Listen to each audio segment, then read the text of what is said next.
Welcome to this deep dive.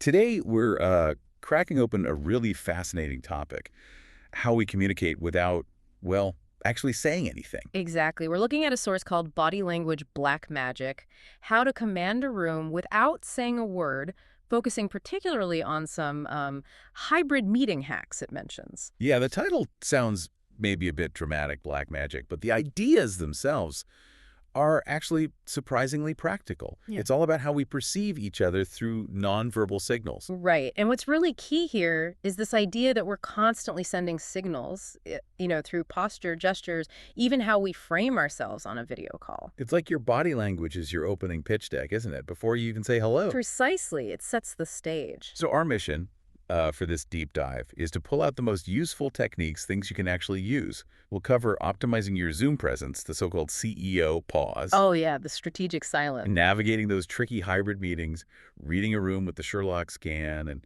even how, well, your chair can be part of your strategy. It's all about understanding that subtle dance, the nonverbal stuff that shapes how interactions play out, whether you're in the same room or miles apart. You know, it reminds me, I was in this pretty intense debate once, and I just felt like my points weren't quite landing. Mm-hmm. And almost without thinking, I just sort of slowly reached up and adjusted my glasses. Tiny movement. Okay. But the shift in the room, it was noticeable. People seemed to tune in more. The counter-arguments kind of lost their edge. It felt a bit like, well, like the source's title suggests, almost like magic. Wow. That's a powerful It illustration. really drove home how much is going on beneath the surface. Hmm. So today, we want to equip you with some solid, actionable body language tools to boost your impact wherever you are. Let's start with the virtual world then. Zoom, Teams, all that. The source talks about Zoom shrinkage. I like that term. Me too. It perfectly captures how you can accidentally seem less, well, less powerful on camera. Even if you have brilliant things to say, right? Your visual presence can undermine it. Exactly. So the source gives a few fixes. First one, camera height. Seems simple, but apparently eye level is key for authority. Mm-hmm. Looking up the camera suggests submissiveness. Why do you think that is? Well, it probably taps into our basic instincts about physical hierarchy. Looking down on someone often feels like the dominant position. Looking up feels more deferential. Uh, So getting your webcam right mimics that natural face-to-face eye contact level. It's subtle, but it registers. like standing tall versus slouching, but for the virtual world. Got it. Then there's the 70% rule. Right. The idea is you, your face, and upper body should fill about 70% of the video frame. Not too much distracting background. Why is that important? It's about visual focus. If Yeah. you're just a small figure in a big frame full of, bookshelves or whatever, the viewer's attention gets diluted. Makes sense. Occupying more of the frame makes you the clear focal point. It projects a stronger presence, basically. Okay, eye level camera, fill 70% of the frame. What else for zoom dominance? Hands. Yes, hands. Keep them visible, ideally, and relatively still. Fidgeting hands signal nervousness, right? The source is pretty clear on that. Absolutely. Visible, calm hands, project composure. You can use them for gestures, but they need to be deliberate, intentional. Not just like random fluttering. Exactly. Think purposeful emphasis versus uncontrolled movement. Big difference in perception. So let's picture it. Person one, laptop on their lap, camera looking up their nose, tiny figure, hands blurry messes. Mm-hmm. We've all seen it. Person two, camera eye level, fills the frame nicely, hands resting calmly, maybe gesturing occasionally. Oh, Totally different, even on mute. absolutely. These little setup tweaks can make a huge difference in how you come across virtually, how much authority you seem to have. Okay, let's switch gears. The CEO pause. This sounds intriguing. For dealing with interruptions, Yes, it's a common frustration getting cut off mid-sentence.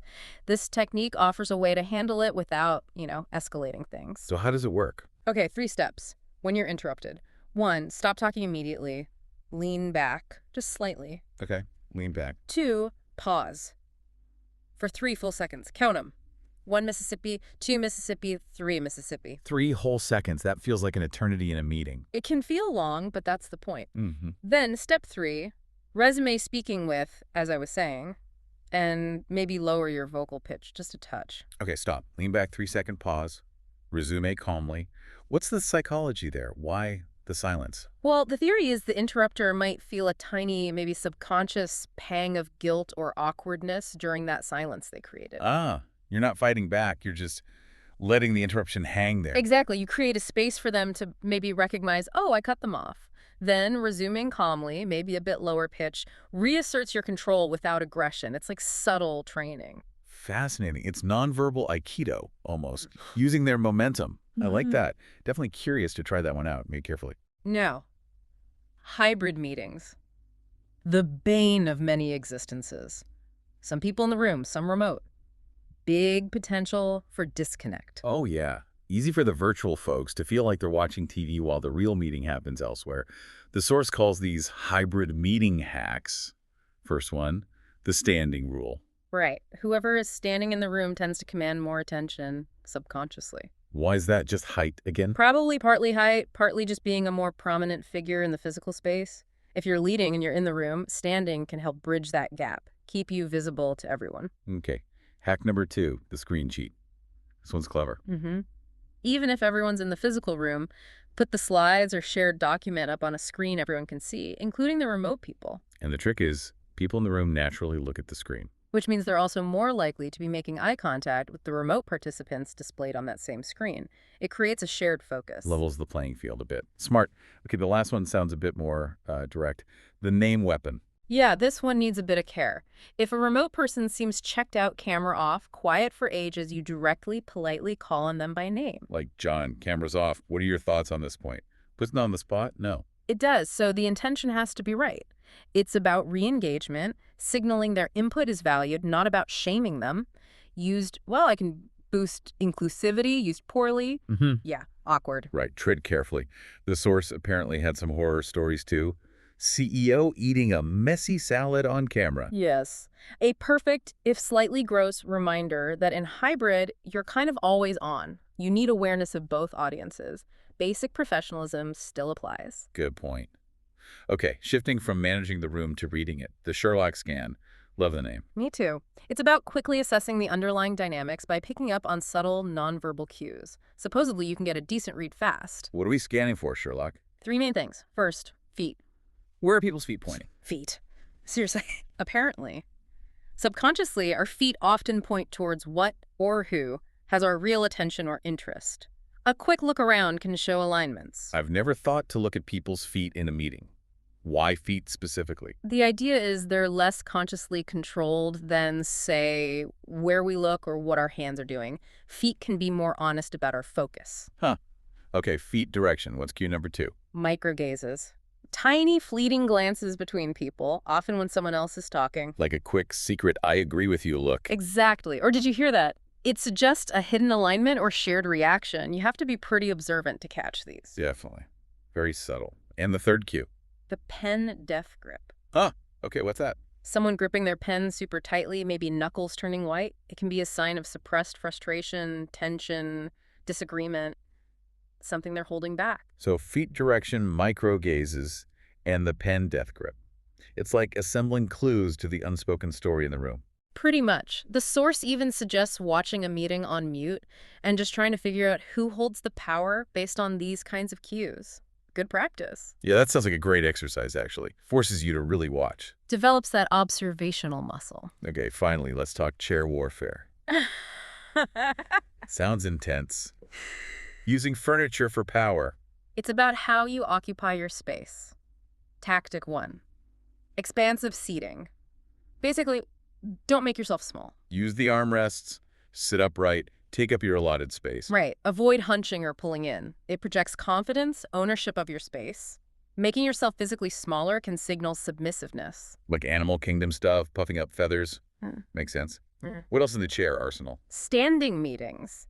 Interestingly, standing might make you seem a bit shorter relative to seated people, but Got it. it can also make you seem more decisive, more action-oriented, like you're ready to get things done, not just sit around. Interesting trade-off. Height versus perceived decisiveness. Okay, what about the late entry? That sounds risky. It is definitely advanced and context-dependent. Arriving strategically, slightly late, can reset the room's energy and draw focus to you. But could just look rude. Exactly. Ah. Huge potential to backfire. Needs careful judgment of the culture and situation, not a casual tactic. Understood. And a final practical tip. Lock swivel chairs. Yes. If you're in a chair that swivels, lock it if possible, especially in more formal settings. Constant, unconscious swiveling can read as nervous energy. Right. Undermines that grounded, stable presence you want. Another small detail. It all adds up. These nonverbals paint a picture. This has been incredibly illuminating. It's amazing how much we're saying when we're not speaking. Isn't it just? So, for you, the listener, a couple of things to try this week. First, audit your Zoom setup. That 70% rule, camera at eye level. Make those adjustments. See if it feels different. Yeah. And second, if you get interrupted, maybe give that CEO toss a go. Just once. See what happens. Stop. Lean back. Count to 3. As I was saying, see how it lands. And looking ahead, our next deep dive flows right from this. We'll explore how to sound confident when you're not, focusing on vocal tricks for those high-stakes moments. Yeah, voice is another huge part of presence, so this body language stuff is a great foundation. Absolutely. So until then, think about carrying yourself with that quiet confidence, virtual or in person. Like you've got that, invisible crown on. Own the space. And if you want more, the source mentioned a bonus. 5 subtle gestures that scream leadership. You can grab that by DMing at English Unlocked on whatever platform with hashtag bodylanguagehack. Cool. And yeah, we've got lots more planned for future deep dives too.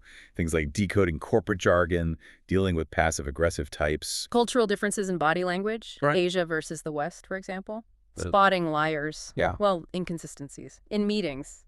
Even some unusual CEO power moves. Loads to explore. But this foundation in body language, it really helps with hybrid work challenges, boosts negotiation skills. And sets us up perfectly for talking about a vocal confidence next time. So go out there, command those rooms, virtual or real, using these silent signals. Thanks for joining us for this deep dive.